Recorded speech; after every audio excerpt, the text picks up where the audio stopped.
ایمان کی اہمیت کو سمجھو، کون سا مذہب ہمیں نصیب ہوا ہے۔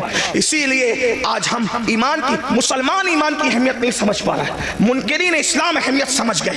اسی درود شریف پڑھنے، اللہم صلی وسلم وزید وبارک علی سیدنا مولانا محمد وآلہ وصحبہ، صلاۃ و سلام علیک یا رسول اللہ صلی اللہ تعالی علیہ وسلم۔ اللہ تعالی حضرت مفتی اسماعیل صاحب کو شفا دے، صحت دے، تندرستی عطا فرمائے۔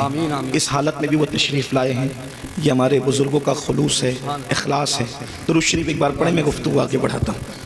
رب صلی وسلم دائما ابدا علی حبیبک خیر الخلق کلہم، صلاۃ و سلام علیک یا جد الحسن والحسین وعلی آلک واصحابک یا جد الغوث الثقلین۔ تو ڈاکٹر بنا رہے ہیں، ٹیچر بنا رہے ہیں، انج سب بنا رہے ہیں، انکار نہیں بنائیے۔ دنیا میں ڈاکٹر بننے کا شوق ابھی پیدا ہوا۔ مسلمان اس وقت سائنسی علوم کا انکشاف کر رہے تھے جب لوگ سائنس سے ناواقف تھے۔ اس کا ثبوت اگر دیکھنا ہے تو آپ قرآن کی ان آیات کو پڑھ کر کے دیکھیں جو سائنسی علوم کا انکشاف کرتی نظر آتی۔ اسی لیے آج جتنے سائنسداں ہیں، کوئی یہ نہیں کہتا کہ ہم سرچ کر رہے ہیں۔ پڑھے لکھے لوگوں کی توجہ چاہتا ہوں، آج کوئی سائنسداں یہ نہیں کہتا کہ ہم سرچ کر رہے ہیں۔ ہر سائنسداں کیا کہتا ہے؟ ہم ریسرچ کر رہے ہیں۔ تو ریسرچ کا مطلب کیا ہے؟ پہلے جو سرچ ہو چکا، ریسرچ اسی کا تو ہوتا ہے۔ اس کا مطلب سائنس آج بھی یہ ماننے کو تیار ہے کہ پہلے کسی نے سرچ کیا تھا، اسی کی ریسرچ ہم کر رہے ہیں۔ توجہ فرمائیں۔ تو یہ سرچ کس نے کیا؟ یہ سرچ کس نے کیا؟ آپ قرآن اٹھا کر دیکھیں تو پتہ چلے گا ماں کے پیٹ میں بچہ کب کس وقت کس شکل کا ہوتا ہے۔ ہر مذہب خاموش ہے، اگر کوئی جواب دے رہا ہے وہ اسلام ہے اور صرف اسلام ہے۔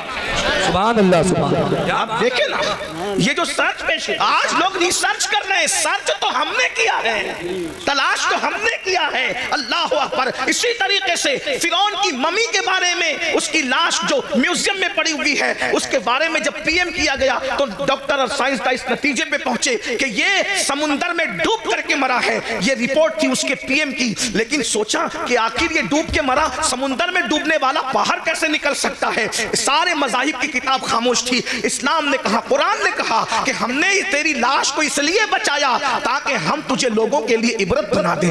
دیکھو قرآن بولتا نظر آیا۔ میرے بھائیوں، ایمان کی، اسلام کی عظمت کو سمجھو۔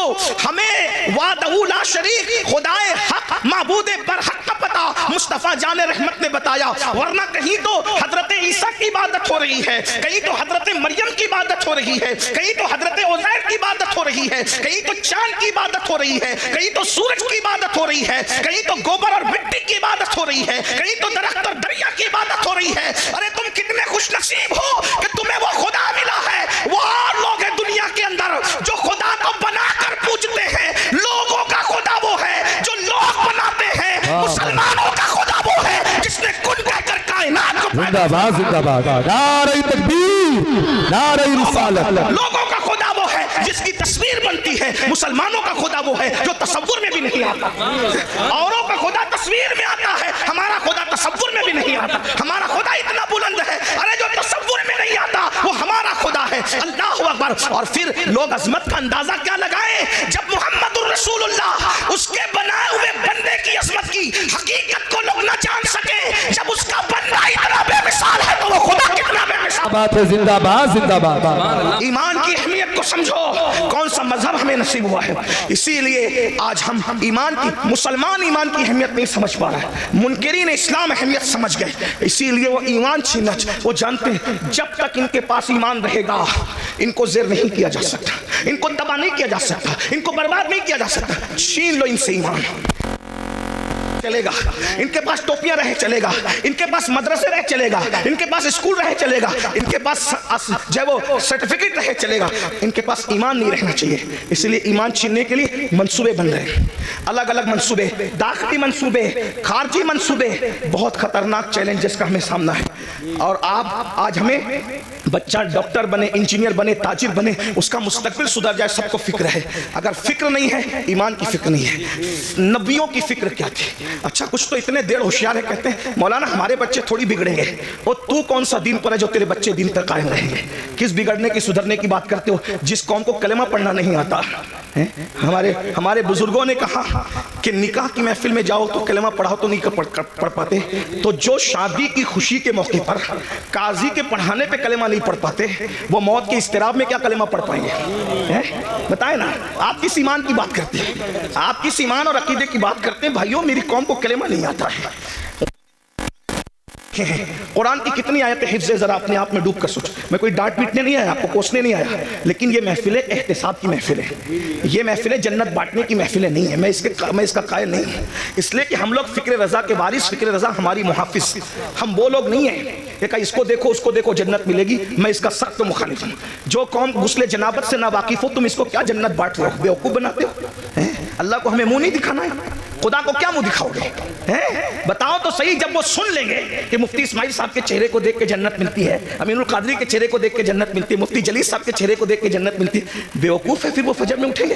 بیوقوف ہے وہ فجر میں اٹھیں گے؟ نہیں میرے بھائی، ہمیں اپنی قوم پہ اتنا ظلم نہیں کرنا چاہیے. جو قوم کلمہ یاد نہ رکھے وہ قوم کیسے جنت میں جائے؟ کچھ لوگ ہم سے لڑتے ہیں کہ تو لوگوں کو مایوس کرتا. میں نے کہا میں مایوس نہیں کرتا. ہم کیسے مایوس کر سکتے ہیں؟ ہمارے یہاں تو ایمان کی ڈیفینیشن یہ ہے، الایمان بین الخوف والرجاء. ایمان خوف اور امید کی درمیانی کیفیت کا نام ہے. ہم قوم کو مایوس کیوں کریں گے؟ لیکن جو قوم اتنی بے باک ہو چکی ہو کہ بڑی معذرت کے ساتھ، یہاں کے حالات ایسے نہیں ہوں گے لیکن ہم پورا ہندوستان گھومتے ہیں اور بڑی بات نہیں کرتے، دنیا میں بھی جاتے ہیں ہندوستان کے علاوہ. لوگ اتنے غافل ہو گئے اپنے دین سے کہ جن کی نگاہ پاپ سے اس کی سگی سالی محفوظ نہیں ہے، اس قوم کو ہم چہرے دکھا کے کیا جنت بانٹیں گے؟ جس قوم کی نگاہ سے اس کی چچازاد بہن محفوظ نہیں ہے، ہم اس قوم کو کیا جنت کی بشارتیں دیں گے؟ میرے بھائیوں حالات اتنے دردناک ہیں. اب حالات تو یہ ہے کہ معاذ اللہ بیٹیاں جوان ہو جائے تو بعض جگہ وہ باپ کی نگاہ سے محفوظ نہیں ہے. اتنی غفلت کا حال ہے، خشیت اتنی اٹھ چکی ہے، خشیت ربانی اٹھ چکی ہے. میں جانتا ہوں ہم گراؤنڈ ریئلٹی کے لوگ ہیں، ہم گراؤنڈ زمینی حقائق والے لوگ ہیں. ہم لوگ جانتے ہیں حالات کے تقاضے کو. لوگ ہمارے پاس آ کر کے باتیں کرتے ہیں. بعض بچیاں طلاق پا کر کے گھر آئی ہے تو باپ نے باپ کی نظر ڈالی ہے. بعض جو ہے وہ بہویں جوان سسر کی نگاہ سے محفوظ نہ رہ سکی ہے. یہ حقائق ہے، زمینی حقائق یہ ہے. میرے بھائیوں جس قوم کے اندر سے خوف خدا اتنا اٹھ جائے، کہاں وہ تقویٰ تھا، کہاں وہ تقویٰ کہ سیدنا عمر ابن خطاب جیسی ہستی جنہوں نے رسول اللہ کی زیارت کی ہے. اور خوف کا عالم یہ ہے کہ چہرے پر آنسوؤں کے نشان ہیں. علامہ ابن الجوزی اپنی کتاب میں لکھتے ہیں کہ ایک مرتبہ فاروق اعظم اپنے گھر کے دروازے پر بیٹھے، فاروق اعظم گھر کے دروازے پہ بیٹھے ہیں اور چہرہ گلی کی طرف کیا ہوا ہے. ذرا غور سے سننا، گلی کی طرف کیا ہوا ہے اور دروازے پہ بیٹھے ہیں. ایک صحابی آتے ہیں، چلے جاتے ہیں سلام کر کے، کچھ دیر کے بعد آتے ہیں تو فاروق اعظم اسی طرح دروازے پہ بیٹھے ہوئے ہیں.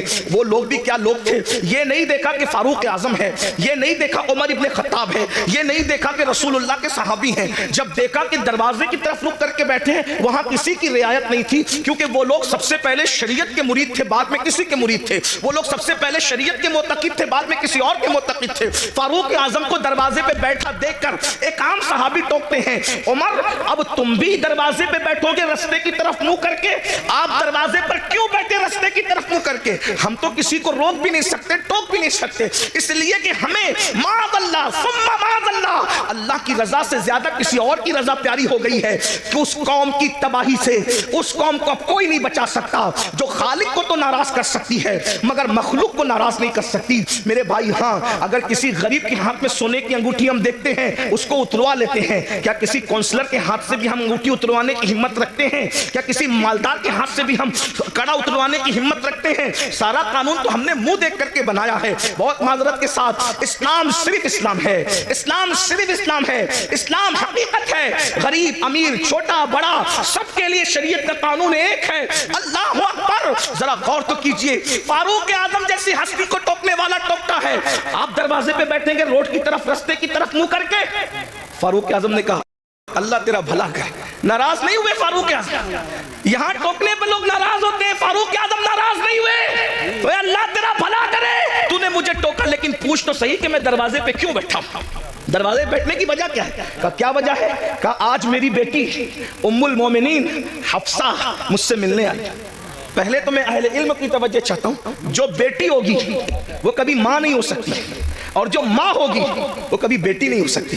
لیکن رسول اللہ کے نکاح میں جانے کی وجہ سے حفصہ کی شان یہ ہو گئی تھی کہ وہ فاروق اعظم کی بیٹی بھی تھی کہ ان سے پیدا ہوئی تھی, لیکن فاروق اعظم کی ماں بھی تھی کیونکہ رسول اللہ کے نکاح میں تھی. جہاں ماں اور بیٹی کے دونوں رشتے ایک ساتھ جڑے ہیں, لیکن فاروق اعظم کا تقویٰ دیکھو.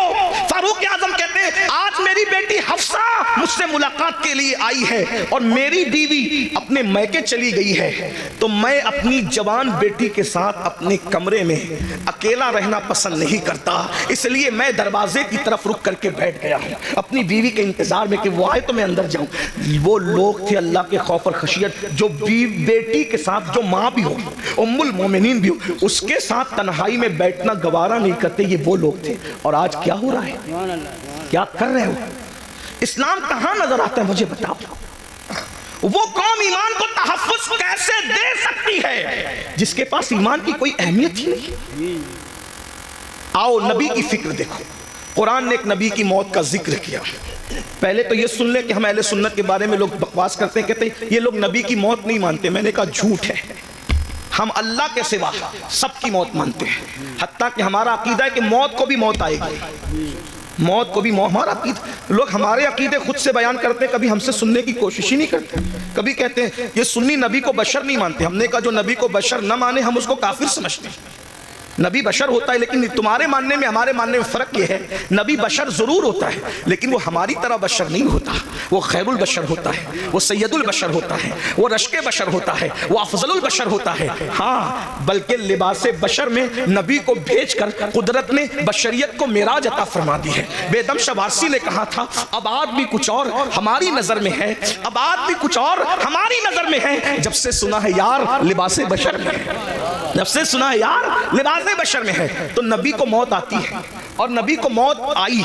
توجہ کرنا, میں بہت بے باکی کے ساتھ اس لیے بول رہا ہوں کہ میری پشت پر کئی مفتیان کرام بیٹھے ہیں, کہیں پر علماء کے اساتذہ یہاں موجود ہیں, آپ بھی غور سے سنیں. نبی کو موت آئی لیکن نبی مر کے مٹی میں نہیں ملے. موت آئی مگر ایک آن کے لیے آئی, جس کو اہل سنت کا امام یوں بیان کرتا ہے انبیاء کو بھی اجل آنی ہے مگر ایسی کہ فقط آنی ہے. پھر وہی موت کے بعد ان کی حیات مثل سابق وہی جسمانی ہے, اس کی ازواج کو جائز نکاح, اس کا ترکہ بٹے جو فانی ہے. تو زندہ ہے واللہ, تو زندہ ہے واللہ, میری چشم عالم سے چھپ جانے. سبحان اللہ, سبحان اللہ. ایک نبی کی موت کا ذکر ہو رہا ہے. قرآن کہتا ہے اذ حضر یعقوب الموت, سورۃ البقرہ ہے. اللہ پاک ارشاد فرماتا ہے اور یاد کرو, اذ یاد کرو, حضر یعقوب الموت.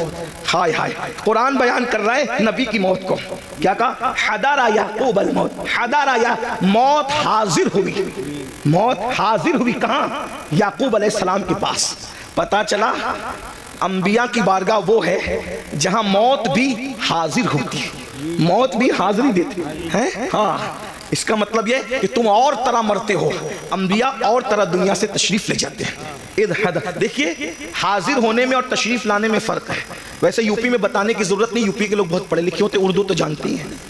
اگر کوئی چھوٹا کسی بڑے کے پاس آ کر کہے کہ میں تشریف لایا تو پڑھا لکھا آدمی ضرور ہنسے گا کہ بڑوں کے پاس تشریف نہیں لاتے بلکہ بڑوں کے پاس حاضر ہوتے ہیں. اور جب بڑا کہے گا, جیسے مثال کے طور پہ اگر میں کہوں کہ حضرت مفتی اسماعیل صاحب کی بارگاہ میں حاضر ہوا تو صحیح ہے, لیکن اگر یہ کہوں کہ میرے پاس مفتی اسماعیل صاحب حاضر ہوئے تو غلط ہو گیا. بلکہ مجھے کیا کہنا پڑے گا؟ حضرت مفتی اسماعیل صاحب تشریف لائے.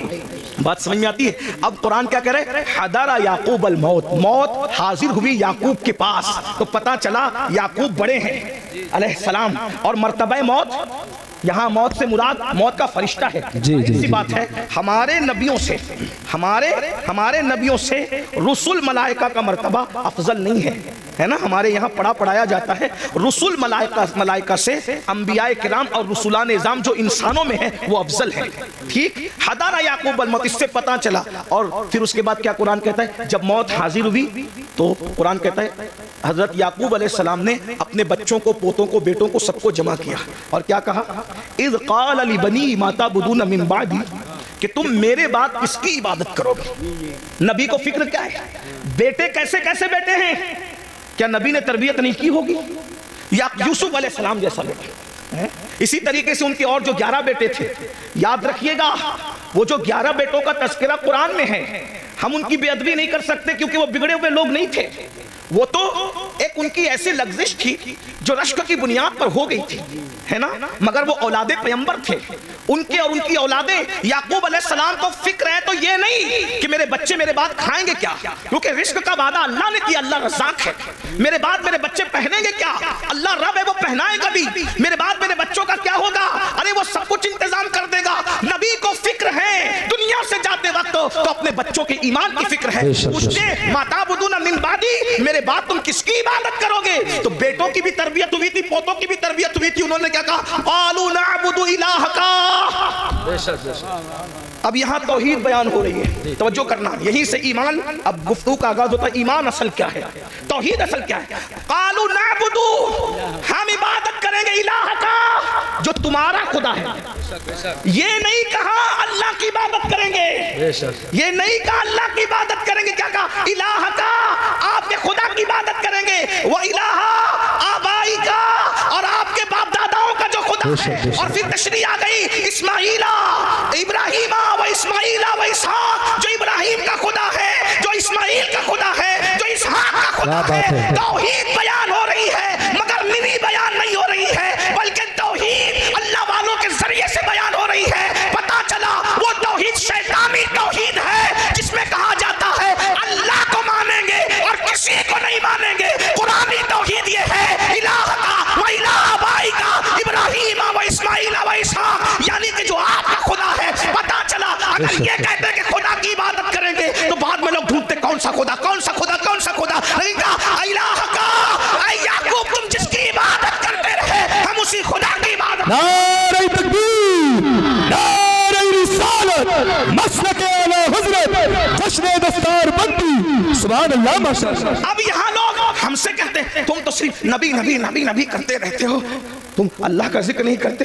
میں نے کہا یہ بھی اللہ کی سنت ہے، کیا بات ہے، یہ بھی اللہ کی سنت ہے کہ اللہ نے اپنا تعارف کہیں اکیلے نہیں کرایا، اپنا تعارف ہمیشہ اپنے مقبول بندوں کے ذریعے سے کرا۔ سبحان اللہ۔ آئیے میں چونکہ مدرسے کی محفل ہے تھوڑی مشکل بات کر دوں، علماء کی برکت سے اللہ آپ کو سمجھا دے گا، آپ کی سمجھ میں آ جائے۔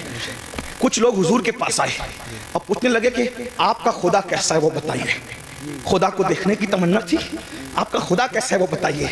تو وہ پوچھنے لگے آپ کا خدا مٹی کا ہے، سونے کا ہے، چاندی کا ہے، تانبے کا ہے، کیونکہ اب تک وہ یہی سب دیکھ رہے تھے نا، تو جو دیکھ رہے تھے وہی دماغ میں گھوم رہا تھا۔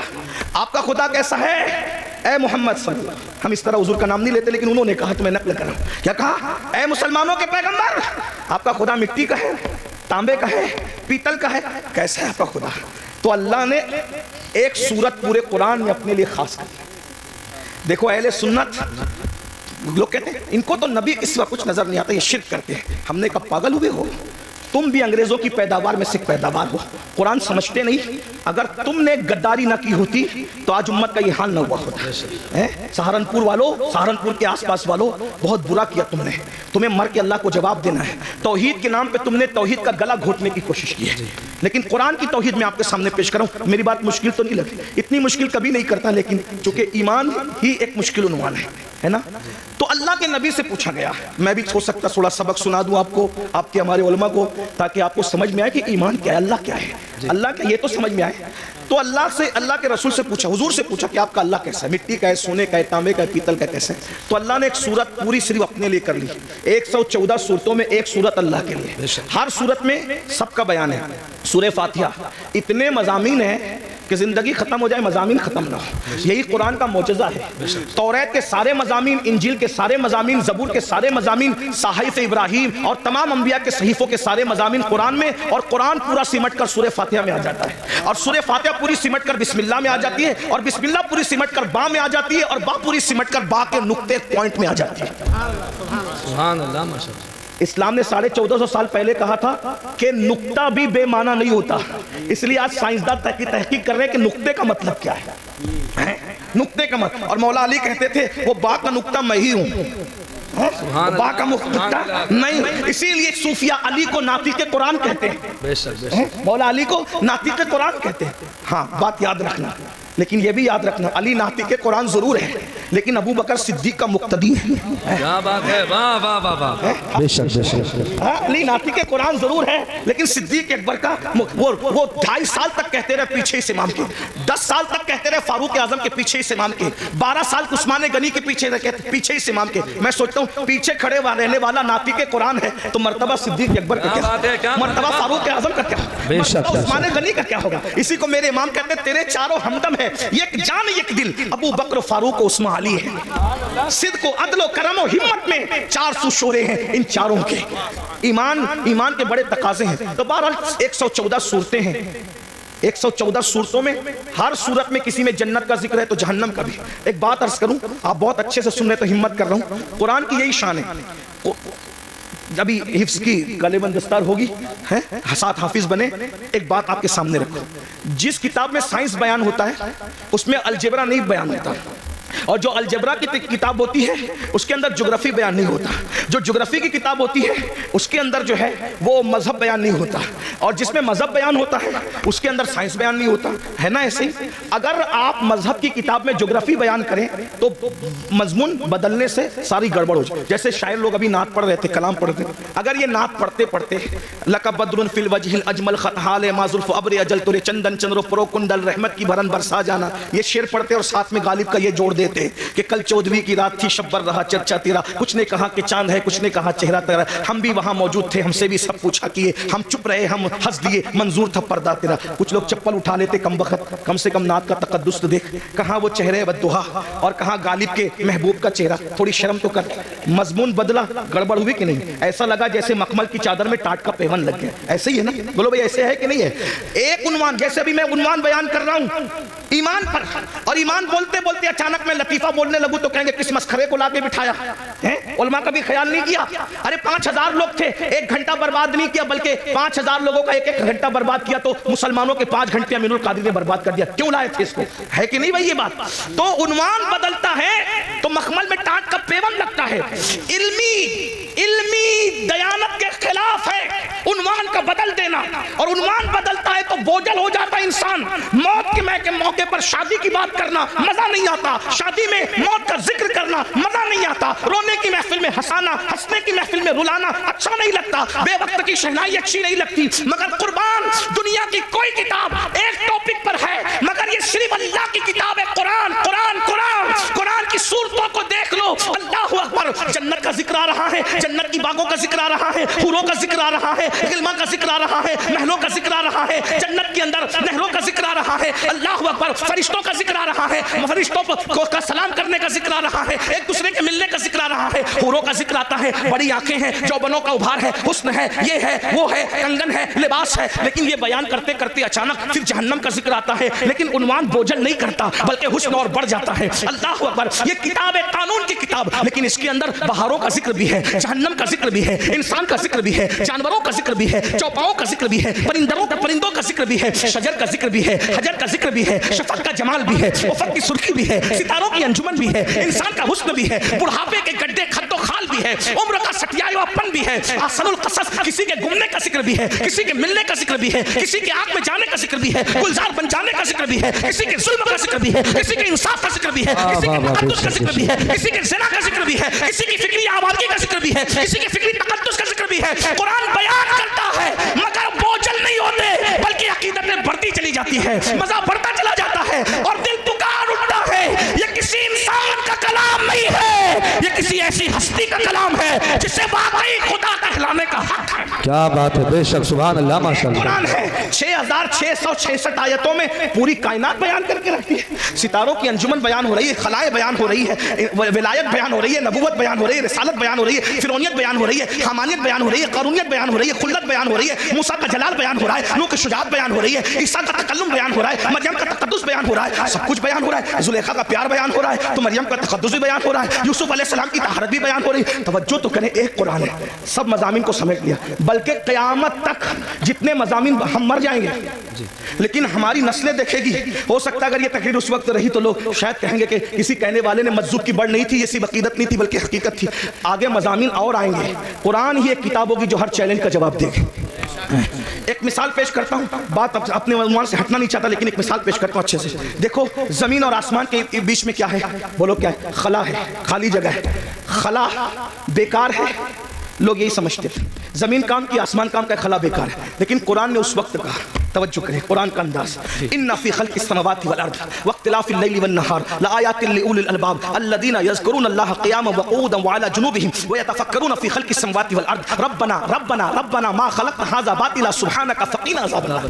توجہ فرمائیں, اللہ فرماتا ہے دن اور رات کے آنے جانے میں, زمین اور آسمان کے اختلاف میں عقل والوں کے لیے نشانیاں ہیں, اور جو یہ عقل والا دیکھ لیتا ہے, الذین یذکرون اللہ قیاما وقعودا وعلی جنوبہم, جو اللہ کی نشانیوں میں غور کر لیتا ہے, وہ کھڑے ہوتا ہے بھی تو اللہ کا ذکر کرتا, بیٹھتا ہے تو بھی اللہ کا ذکر کرتا, لیٹتا ہے تو بھی اللہ کا ذکر کرتا, اور پھر وہ اس بات کو کہتا ہے یہ خلا, یہ زمین, یہ شفق, یہ افق, یہ سب ستاروں کی انجمن, یہ چاند, یہ چاندنی, یہ سورج کرنیں, یہ سب کیا ہے, یہ پودے کیا ہے, یہ اللہ کی مخلوق کیا ہے. ربنا ما خلقت ھذا باطلا سبحانک فقنا عذاب النار. جو واقعی عقل والا کہتا ہے اللہ تو نے کوئی چیز بیکار پیدا نہیں کی, خلا بیکار نہیں ہے, درخت بیکار نہیں ہے, شجر بیکار نہیں ہے, حجر بیکار نہیں ہے, حتیٰ کہ گائے اور جانوروں سے جو گوبر نکلتا ہے وہ بھی بیکار نہیں ہے. دیکھو اس وقت کوئی سوچ سکتا تھا, اس وقت تو کوئی سوچ سکتا تھا کہ یہ بیکار نہیں ہے. آج سیٹلائٹ کا نظام کس سے چل رہا ہے, کس سے چل رہا ہے, یہ خلا سے تو چل رہا ہے. قرآن کہہ رہا ہے, توجہ کرے. تو میں کیا کہہ رہا تھا آپ کے سامنے, 114 صورتوں میں ایک ہی صورت ہے جس کو اللہ نے اپنے لیے خاص کیا ہے, اور اس کا نام رکھا ہے خالص نہیں. ہاں, کیونکہ خالص سے بھی اور بڑھ کر تفضیل کے ساتھ ہے نا اخلاص. خالص نہیں, سبحان اللہ سبحان اللہ. اب یہاں دھیان دینا, توجہ, میری بات سمجھ میں مشکل تو نہیں لگی, بات سمجھانے میں کامیاب ہوں, سر پہ سے تو نہیں جا رہی ہے. ہاں, اخلاص, ایک ہی صورت اخلاص. اب میں تھوڑا سا اپنے لب و لہجے میں بات کرتا ہوں. اخلاص کسے کہتے ہیں؟ ہم کہتے ہیں نا بھائی اخلاص کے ساتھ کام کرو, مطلب کسی کے لیے نہ کرو, ایک کے لیے کرو. تو جو جس میں دو آ جائے وہ خالص نہیں رہتا. اخلاص کیسے ہو سکتا ہے؟ جیسے اگر دودھ میں پانی ملا دیا تو خالص رہا. بولو بھائی, علماء بول رہے ہیں, آپ لوگ نہیں بول رہے ہیں, مجھے ڈر لگ رہا ہے کہ میرے جانے کے بعد بولیں گے یہ بات سمجھ میں نہیں آئی. بولو بھائی, دودھ میں پانی ملا تو خالص رہا کیا؟ مل کے بولو, خالص رہا کیا؟ جب خالص نہیں رہا تو اخلاص کیسے ہو سکتا ہے؟ تو دودھ میں پانی ملے گا تو ملاوٹ ہو گئی, اخلاص نہ رہا. پانی کے اندر پانی ملا دیا, لیکن بسلیری میں بورنگ کا پانی ملایا تو بھی خالص نہیں رہا, ملاوٹ ہوگی. ہے پانی, کوالٹی ایک نہیں ہے, اس لیے اخلاص خالص نہیں رہا. دیسی گھی میں نقلی گھی ملا دیا, دونوں گھی ہے, گہنے میں بھی گھی ہے, لیکن بولو خالص رہا؟ بولو بھائی, خالص کس کو کہتے ہیں؟ جس میں صرف ایک ہوگا, دوسرا نہیں ہوگا.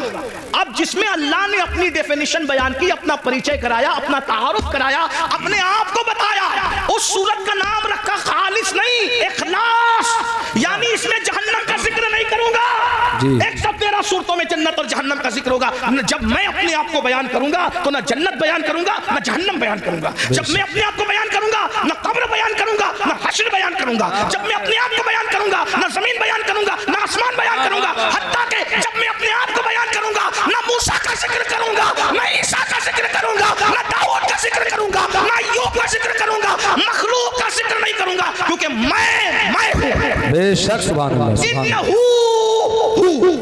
بے شک بے شک, انہو وہ وہی ہے, بے شک سبحان اللہ. وہی ہے. جب اپنا ذکر کرانے کی بات آئی تو کہا کسی کا ذکر نہیں ہوگا, کیونکہ یہ صورت اخلاص ہے.